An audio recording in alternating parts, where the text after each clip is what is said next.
Just recently, I had a request from a lovely lady called Suzanne for this sea glass tutorial to use up the pieces she'd collected and wanted to create into a home decor piece.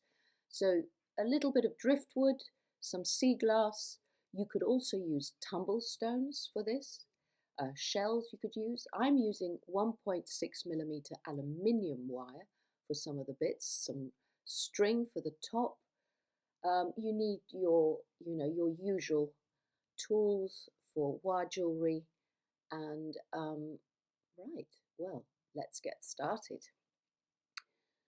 So you pick out the pieces that you want to wire wrap for the piece. So that's the beginning. You just put them in some sort of order, and you could have a row of 3, a row of 2, or a row of 1, or even more. So first of all, decide on your pattern, your design, how they're going to hang. So I'd spend a bit of time on that. I've got some lovely little drilled stones that I'm going to hang for weight at the end of mine. But I'm just sort of sorting out the colours so that they're not all, the composition is distributed well. So once you've decided on that, you could always take a picture on your phone of your composition. Then take the first piece that you're going to wire wrap. And actually for a small piece of sea glass, I would use 0.8. This is silver plated copper wire. This one I did with aluminium because it was much chunkier. So it's dependent really on the size of the piece, how flat they are, how bulky they are. So you start off creating a link using your round nose pliers. So make a round circle and center that to the wire. So I'm still working from the spool. Hold that at the back of the piece you're going to wrap. Find the other end and then bend the wire up at the other end. Now leave a little space between that bend because you're going to have to go over the piece and create a wrapped link at the opposite end. So that's the length of your piece that you're going to wire wrap. Now place that piece back in situ on the wire and bring the working wire over the top, wrap around a couple of times to secure, and then back to the opposite end just under the first link. Cut off from the spool and then just neaten that little end. And you want to make sure that those links are going in the same direction on each side. Now to tighten the wire, place the tips of your round nose pliers on the wire and twist, and that will tighten and work harden as well. And then you can alter anything that doesn't feel tight. Now that was a very easy stone because it was so flat. So let's do another one. So again, a link, create that link. Don't make it too small because you might have to unravel it. Place it along, put the stone to find the other end, find the length of the stone on the wire, leave a little gap because you're going to do a wire wrap there and it's got to come over the sea glass. Make a wrapped link, go around so that you can do a couple of wraps if you want, or one wrap. So there's your piece that's going to sit at the back of the sea glass or the stone you're wrapping. Place the sea glass back on and then bring that wire across. Now you can go straight across to the other side or you can go around. You've really got to find any little contour or nick or groove, anything you can find to wrap. Now this one's quite bulky at the top, so I'm going around again. I don't feel that side is held, so you see I'm coming back to the opposite end again, and then it feels secure now, so I'm going to cut off the wire and then finish off that end and make sure that my links are all running in the same direction. And now I've just got to tighten the wire. So this feels a little bit loose, so I'm going to twist. And put a little twist in the back. I always work from the back first with the twists. And these two also need tightening up. And then I look at the front and decide, does that need any more sort of little twists or tweaks to make sure that it's held in place. So you see that each piece is going to require a different amount of wrapping. Each one is so unique in shape and size. So the flatter ones are going to be easier, so I'm just saying that now if you're choosing the pieces for your hanger. So here we go again. Let's just go for one more and then you can see it again differently. So there's the other end, a wrapped link for that end.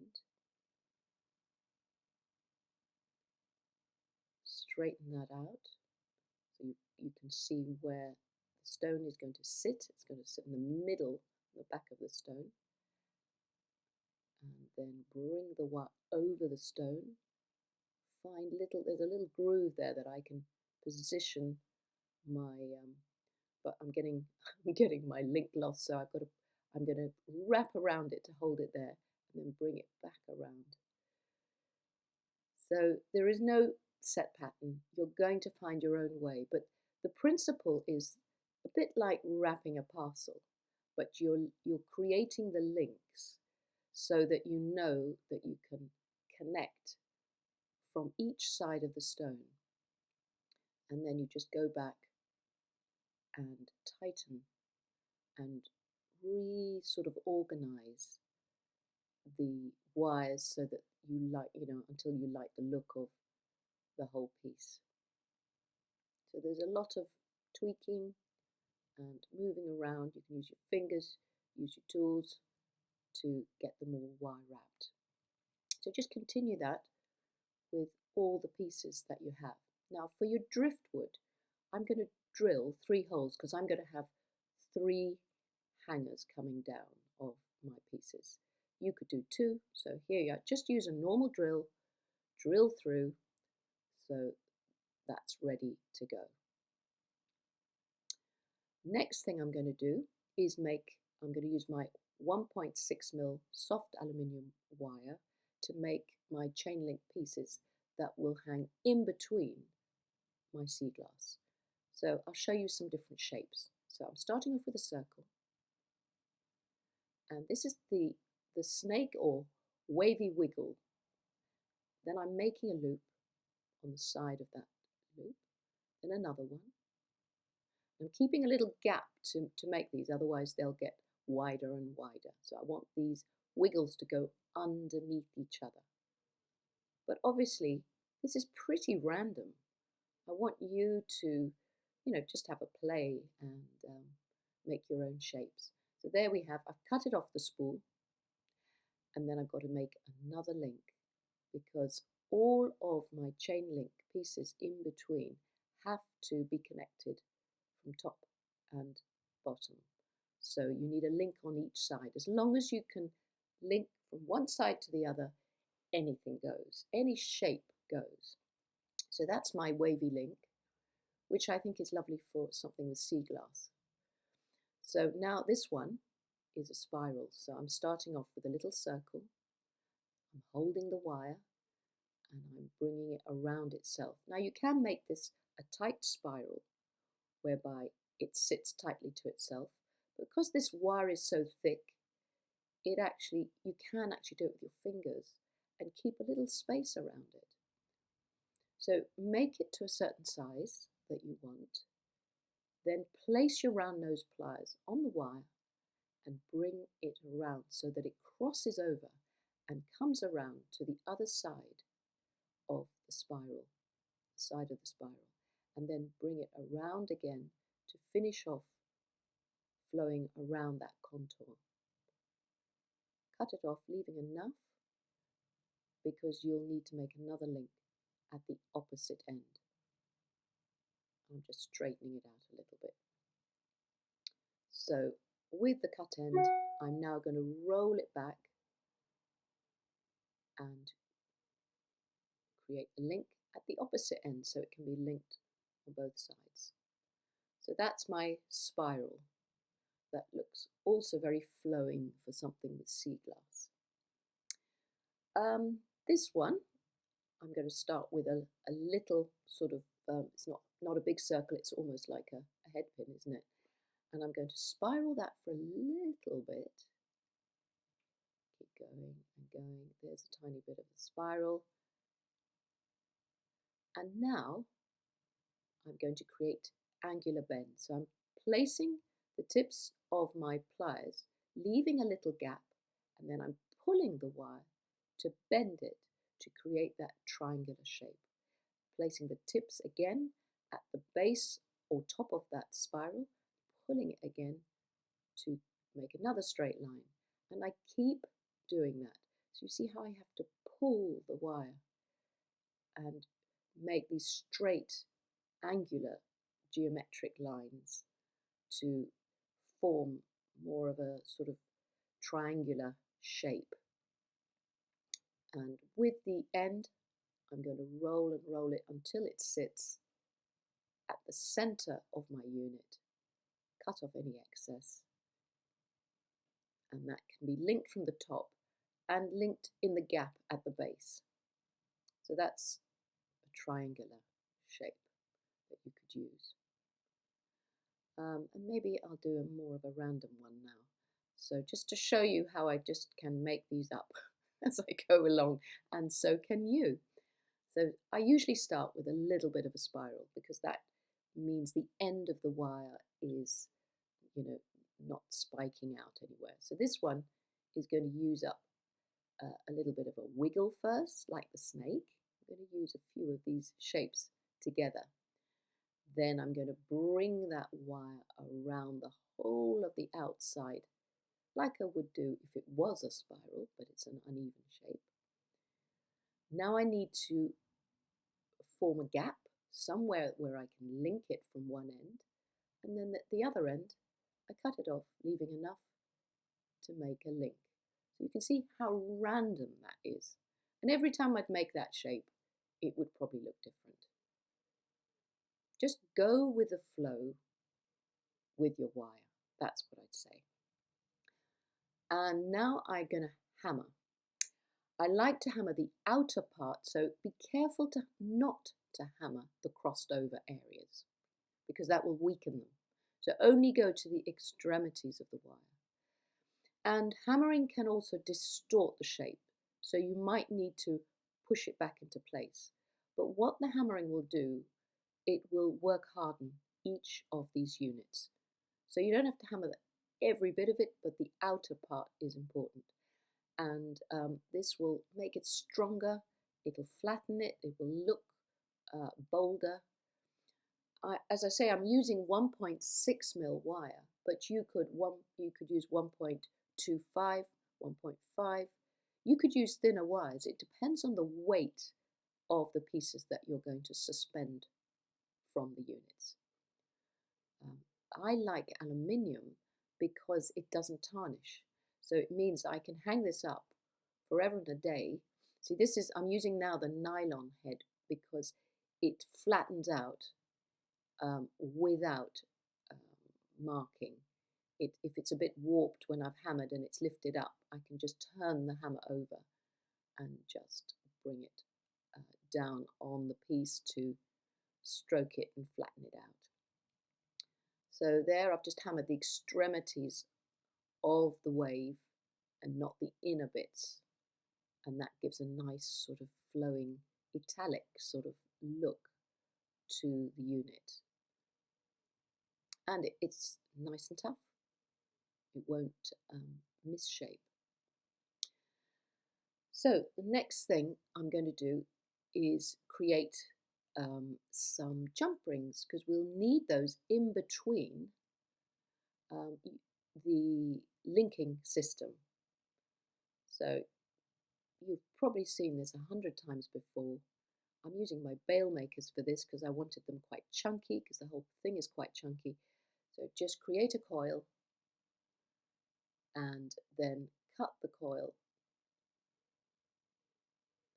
This is a 8mm bail maker, and then because it's a chunky wire, and then I'm cutting through, finding the last cut end, using my cutters to cut a line one by one, and you get your round links that you'll be able to use to link everything together. You could also make figure of 8 links to use between your chain. You can see you wrap it round one direction and then in the other direction, and then cut in the center, and these can be hammered at both ends to make them a little bit tougher. So this is a very simple connector, and you can see how easy it is to make a few of these to use in your piece. So if you wanted long chains, those are ideal. So once you've got all your piece assembled, go back to your driftwood and thread the 0.6mm wire, or the thicker wire that you're using, and create a wrapped loop coming through the top of the driftwood. So this is going to be the last hole on one side, and I'm wrapping the excess wire just around underneath that loop. So this is called a wrap loop, and I'm wrapping it and wrapping it a couple of times so that the loop is secure, cannot open, and this is going to be used to hang the piece of string at the top. So now that that's done, you can pull it through, and that will sit there at the top. Now I'm going to cut it off the spool and create another link at the opposite end. So I'm using the 6mm bail maker shape, but you can wrap around a pencil, a knitting needle, anything you want. Round nose pliers obviously might be the easiest thing if you haven't got bail makers. And again, do a wrapped loop. It's a little bit more fiddly because you want to do it the wrap as tight as you can to the driftwood, and then wrap it around any excess you can cut off, neaten that up, and you've now managed to do one of the links from the driftwood where you're going to hang everything. Now I'm going to do the middle one. I'm not going to put a loop at the top because it's only going to be suspended from the two side ones. So for the middle, this is the top of the driftwood in the middle, I'm creating a small spiral which will act as a stopper. So if I bend it to a right angle and then pull the wire through, it acts as a stopper. So that will sit in the middle. But then I need a link from the center coming down because I'm going to hang my sea glass and my chain links from there. So do the same as before, make another small link and wrap the excess wire just under that link, creating a wrapped loop. You don't have to do it as fast as I'm sort of doing it fast for the tutorial so that you don't fall asleep. Take your time, enjoy making this, do it in stages, and just enjoy the process. Cut off the excess and always go back and neaten any sort of pokey, spiky wires that are sticking out so that it's all nice and neat. So that's the top center link. And then you're going to do exactly the same on the other side to mimic both sides. So there we have it. And then you will get some string, cord, whatever you've got to hand. You can even use chain, I suppose. But tie that, but I think it looks more rustic with the driftwood to have some string. Tie that, cut off, the ends, And now you'll go to the other side. Same thing. You got to decide how long you want the hanger to be. How long is a piece of string, as they say? So how long you want that string to be, where it's going to hang from, and connect it, secure it, and cut off any excess in a minute. So now we're ready to connect everything together. So let's get started. We've got jump rings. Jump rings you open up sideways, link into the top of the driftwood, link into the end at the top of the piece there, close it up, make sure there's no gaps, it's not going to fall through. And I'm going for another one. I'm going to do the 3 top pieces of sea glass, I think, first, so that I can remember the order, so I can keep to my order of colour. But you could just make all the chains first and then link them on. It doesn't matter how you do this, basically, as long as you link everything together. You know, you'll find your own rhythm and your own way. So what you'll find with the pieces, you can hold the top of where the link is and twist the top link to a right angle, so that some of the chain link pieces have the links sitting at right angles or perpendicular to the actual chain link. And that means you don't need to add a jump ring in between, because if you have to add a jump ring every time, it does get longer and longer and longer. So you can see, you can do that to a lot of your chain link pieces. Just turn that top piece. And now I've done the whole piece. Take a look. It's quite long.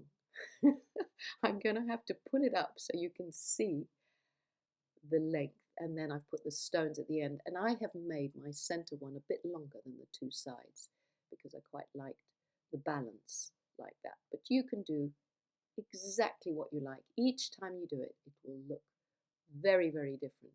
And do remember, everything you've seen here is also the same for making necklaces and earrings and bracelets. And it's just, I've made it into home decor and I've made it very chunky. So you can use the same techniques for all your jewelry making. And I just hope you have a great time designing and creating your own very, very beautiful pieces. Many thanks for watching, and I hope you've enjoyed this, Suzanne. And do show me your finished piece when you're done. Bye for now.